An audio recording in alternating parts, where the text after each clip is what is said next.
Boa tarde aos nossos telespectadores e ouvintes aqui da Indústria Está On. Eu sou Eduardo Zupani, o presidente do Conselho Temático dos Assuntos Tributários da FIEG, e tenho hoje a grande satisfação de receber um colega, deputado federal, o Gaustin da Fox, um velho conhecido, e que fez parte da comissão que fez os estudos da reforma tributária, que está em andamento e traz grande expectativa para nós todos. Então ele vem falar sobre esse tema, que ele esteve lá dentro esse período todo. Mas antes quero lembrar aos nossos espectadores que há anos, desde na verdade quando houve a última reforma tributária de peso, que foi na Constituição de 88, é um tema que vem sendo debatido por diversos governos, começando já na época Collor, depois intensamente no governo Fernando Henrique, onde houve uma PEC já para essa discussão aprofundada. Depois se seguiu nos demais governos, o Lula, na Dilma, no Temer, e finalmente agora nós estamos com ela mais amadurecida, já começou no governo do Bolsonaro e agora a Câmara, tanto o Senado com as suas propostas, aprofundaram bastante os assuntos que convergiram na Câmara, nessa comissão da qual o Gaustin, orgulhosamente aqui para Goiás, fez parte, e ela está razoavelmente amadurecida para ser debatida agora em plenário na Câmara, coisa que é prometida já para julho. Então, é um momento ideal para a gente conhecer o que está se passando lá dentro, e temos uma janelinha ainda de oportunidade para discutir alguns momentos de alterações ou contribuições. Porém, lembro a todos que a reforma tributária, da maneira que é proposta, em alguns aspectos, contraria os interesses do Estado de Goiás. A gente vem conversando muito sobre isso aqui em Goiás, agora com o apoio do nosso governador Caiado. Então a gente quer contribuir para que saia uma reforma que não afete os interesses do nosso estado de Goiás.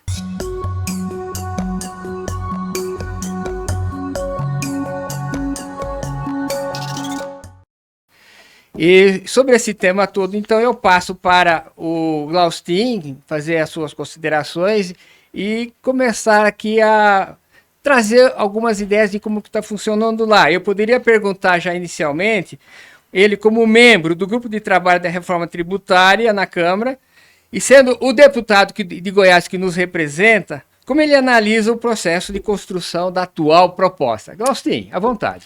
Obrigado, Eduardo. Uma alegria estar com vocês aqui na FIEG. Quero mandar um abraço para um amigo que eu tenho aqui, que é o presidente Sandro Mabel, né? Pessoa que eu tenho um carinho e respeito.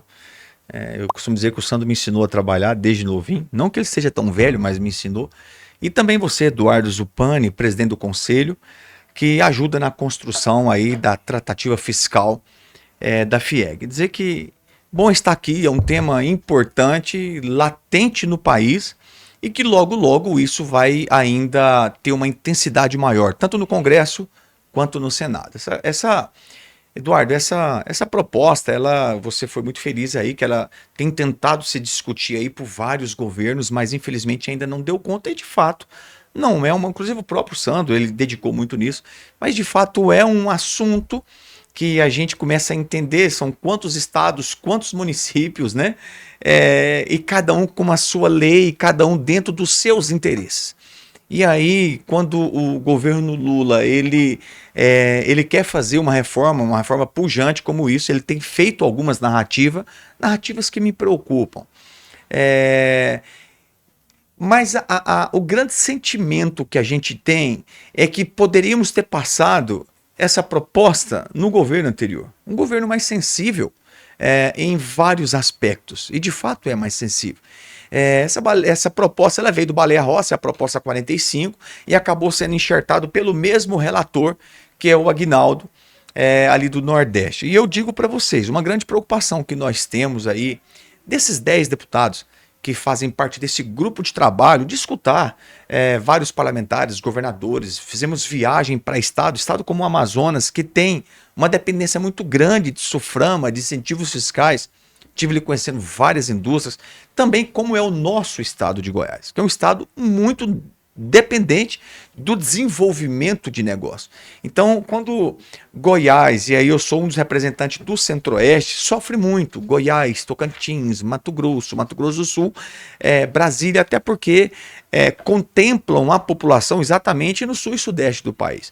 E às vezes a preocupação que nós dentro deste grupo de trabalho, Eduardo, era exatamente ficar vigilante em tudo isso. Até porque aquilo que foi proposto para nós, que daqui um pouco eu vou mencionar alguns tópicos que me incomodam e me deixam desconfortável, como político e também como uma leitura empresarial, que é muito ruim para alguns players que não justifica estar aqui dentro de Goiás. Então, foi se construir essas 10 pessoas estão ali e me tira um pouco a paz, porque dos 10, 4 não concordam muito com a reforma.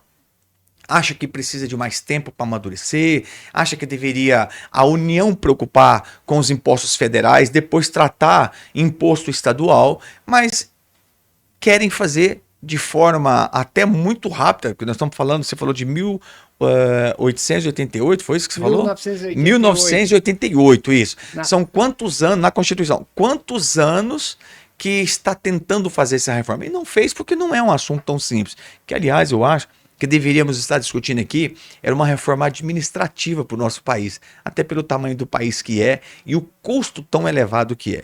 Mas enfim, chegou um assunto, e esse assunto está voando, está correndo, e esse governo federal quer aprovar. Então, assim, nessa linha que você está colocando, realmente é um assunto extremamente complexo e que quer se resolver de uma vez. Não seria mais adequado que a gente fizesse uma reforma fatiada, onde a gente pudesse discutir profundamente cada uma dessas fatias, ao invés de um bolo como um todo? Porque, veja, nós que estamos na indústria, no comércio, nós vamos conviver com 2 sistemas tributários por cerca de 6 ou 8 anos. É isso mesmo. Isso vai trazer uma complexidade enorme, e a gente nem sabe onde isso vai chegar. Então, aqui em Goiás, há um grupo forte, do qual inclusive o Caiado agora encampou isso, encampou, né? Exatamente, que defende uma reforma, mas uma reforma mais estudada, mais elaborada, mais fatiada, ou seja, que cada momento você discuta um trecho e coloque em vigor gradativamente, então não de uma forma com pacote, até porque esse modelo que está sendo colocado, ele é tipo um arcabouço. As discussões para valer mesmo virão com as leis complementares, não seria isso? Exatamente. E você está certo, Eduardo, que era o melhor dos mundos se entendesse e fizesse a fatia. Vamos embora discutir impostos federais? Vamos embora depois, em outro momento, fazer balão de ensaio para discutir impostos estaduais, depois municipais? Mas, infelizmente, o governo federal não quer isso. E essa é a grande nossa luta, Eduardo, que deveria fazer, de fato, isso fatiado ou então parcial. Até porque você pega vários governadores, inclusive do Centro-Oeste, aqui eu quero louvar muito ao governador Ronaldo Caiado, por ele também ter comprado essa briga e entender que para o nosso estado de Goiás é muito ruim. Quando você compara um custo de produção, ao mesmo tempo que se tem hoje incentivos fiscais no estado, isso foi colocado lá atrás, mesmo que estejam contemplados até 2032, mas 2032 para qualquer negócio médio e grande passa muito rápido. Quantos anos nós estamos falando? Então eu digo para vocês que mesmo assim é muito ruim. Porém, Eduardo, o governo federal, ele está vendendo uma narrativa de que o PIB vai melhorar, eu não consegui enxergar isso. Que vai ter mais geração de emprego, também não consegui enxergar isso. Porque se a gente pegar Centro-Oeste, descer para o nosso estado de Goiás, e onde que um custo de produção ele é o mesmo custo de São Paulo, por que empresas grandes vêm aqui para o nosso estado de Goiás? Então esse é o grande desafio agora, de nós como parlamentares. Eu não vou dizer nem que eu quero atrapalhar, nem que eu quero impedir, e de fato precisa mesmo, Eduardo, de uma reforma tributária no nosso país. É o sistema mais de engenho. O cara tem que ter formado em Harvard para dar conta de fazer essa tratativa. E ao mesmo tempo ainda ter programas paralelos para um conferir o outro, e que não está pronto nem o software ainda. Você imagina o desespero dessa turma. Então o que eu digo para você, era o melhor dos mundos, porém algo me preocupa muito, que é onde que nós estamos trabalhando agora. Inclusive o governo está tudo bravo comigo, xingando nós até a 4ª geração, porque sabe que nós não somos apoiador, porque vai gerar custo ao contribuinte. Quando você pega aqui algumas empresas que são incentivadas, o agronegócio, a pecuária, é simples. Os impostos dessas categorias vai aumentar. Empresário não leva prejuízo. Ele vai colocar isso no custo do produto, evidentemente. E ao mesmo tempo, a hora que a indústria entender, Eduardo, e a todos vocês que me escutam, entender que é melhor ele produzir lá em São Paulo, em Minas, no Rio de Janeiro, ele vai fazer isso lá. Por quê? Porque nós estamos falando de um estado que tem 7 milhões e 200 mil habitantes. Então eu tenho a chance de vender aqui para 7 milhões e 200 mil habitantes. E quando eu vou para São Paulo, quanto isso é maior para a gente comercializar lá. Então o custo logístico de vir para cá é muito barato. E você foi correto, Eduardo. Deveria fazer de forma fatiada. Mais uma pergunta só aqui, que é a questão básica nossa. Incentivos fiscais. Do jeito que vem essa proposta, em 2032 eles se encerram definitivamente. Mas até chegando lá, eles vão gradativamente perdendo intensidade, quando estiver mais próximo de 2032. Você vê alguma alternativa para a atração de empresas depois desse período? Você acredita que esse fundo de desenvolvimento que é criado, de fato, vai chegar como forma de desenvolvimento regional? Há alguma outra alternativa para isso? Porque nós temos que desenvolver o Brasil igualmente. A gente não pode dar um tratamento igualitário para um país desigual. Claro. O que eu vejo, eu queria falar isso no primeiro momento, acabei não conseguindo. Dependendo da dosagem do remédio que você dá para a pessoa, ou ela vai morrer, ou ela pode até sobreviver. E a dosagem que está querendo dar para a reforma tributária pode prejudicar muito a economia. Então, por isso que eu não consegui enxergar exatamente isso. Você imagina uma cena de um país que a cada 4 anos renova o poder executivo, poder legislativo, e empresários construir algo dependente politicamente. Você tem que ir em Brasília e descer e falar, ó, eu quero construir um projeto dependendo de Brasília. E empresário não tem nem prazo disso, já está no fluxo de caixa dele, né, Eduardo? E dizer o seguinte, esse fundo de desenvolvimento, eu quero X milhões de reais. Isso é extremamente político. Então, é uma das coisas que nos prejudica muito. Você pega o estado de Goiás, eu tenho discutido com algumas empresas aqui que diz que vai embora, está esperando ver se aprova ou não a reforma tributária, que quer ir embora do nosso estado de Goiás. São empresas que geram 1.000 empregos, 2.000 empregos.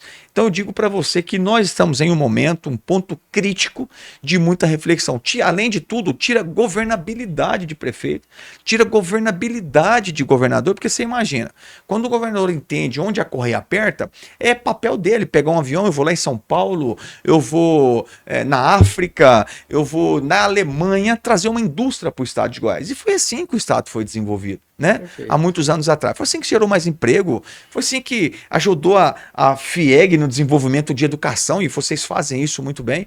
Agora, vai acabar isso para ele, não vai ter mais essa governabilidade. Tira de governador, tira de prefeito e tem que ir tudo para a União. A União não dá conta nem de cuidar dos processos dele, e ainda mais uma fila de 27 governadores, mais de 5.500 prefeitos em Brasília com o chapéu na mão, querendo trazer dinheiro para o seu município. Imagina uma cena dessa. Então, o ponto agora é a gente ficar muito sereno, vigilante em analisar o que cada deputado federal vai colocar o seu voto para isso. Eu confesso para você, o governo federal, ele quer passar isso de qualquer jeito. Ele quer dizer uma narrativa que conseguimos fazer uma reforma que muita gente tentou fazer e não conseguiu, mas não é a reforma ideal, principalmente para o nosso centro-oeste e para o nosso estado de Goiás. Ok, esse é um assunto que vai muito longe, mas para a gente encerrar aqui, agora uma fofoquinha interna. Você estava com uma comissão com mais 9 colegas, mais o relator e o coordenador.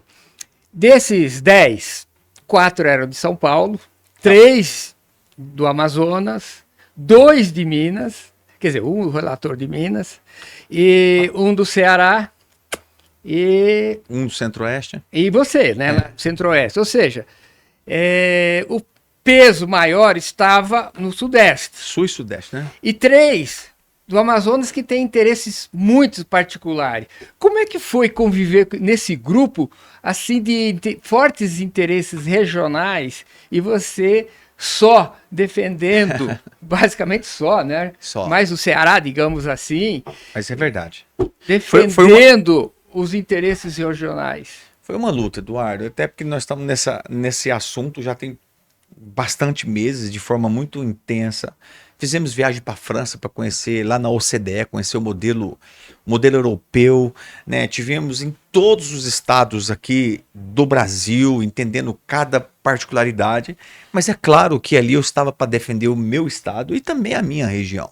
E em todas as reuniões, eu passei a ser o chato da reunião, porque falei, opa, calma aí que ontem me ligou o empresário falando que ia embora do nosso estado e ia para São Paulo. E você, quando faz um comparativo, Eduardo, você tem uma bancada de São Paulo de simplesmente 7 a 8 vezes maior do que a nossa. E é claro que gente do meu partido, que é o Podemos, quando eu ia levar isso para nossa bancada de partido, ele falava, Glauchin, eu ia pedir o apoio. Glauchin, como é que eu vou te apoiar, irmão? Eu gosto de você. Falava, né? Mas para São Paulo é bom.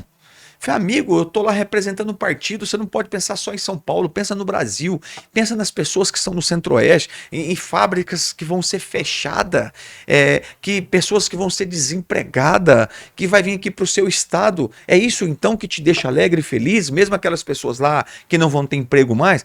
Então assim, foi uma luta, mas eu não tenho medo de briga, Eduardo, nem de desafio. Eu acho que a gente, inclusive eu fui um dos mais que gritou isso no governo do Paulo Guedes e do Bolsonaro. Essa mesma PEC tentou tramitar, tentou andar e evoluir, e a gente foi um dos que toda a comissão, eu fiz parte da comissão, toda a comissão a gente gritava, erguia a bandeira do estado de Goiás para que isso não permanecesse e não continuasse. Conseguimos segurar na época do Bolsonaro, mas o Lula ele é mais para frente do que o Bolsonaro nesses assuntos aí, para chamar os parlamentares e fazer ele votar com ele. Glaucin, muito obrigado por estar aqui conosco, trazer esses esclarecimentos. E nós vamos ter uma caminhada árdua pela frente, porque mesmo que venha sendo aprovada agora, depois vem as leis. E dentro das leis é que realmente a gente... É o desafio, né? Vai ser grande o desafio. E eu espero que você consiga convencer toda a nossa bancada, unir a bancada toda em torno dos interesses de Goiás. A bancada regional do Centro-Oeste nesse sentido também, e, no fundo, trazer o equilíbrio no país e o desenvolvimento para todos, que é o que a gente interessa. O que nós não podemos depois de todas essas conquistas, começar a discutir isso, né? Perdas. Claro. Exatamente. Obrigado, Glaucin. Uma boa tarde a todos e até o nosso próximo podcast. Valeu, um abraço a todos. Boa tarde.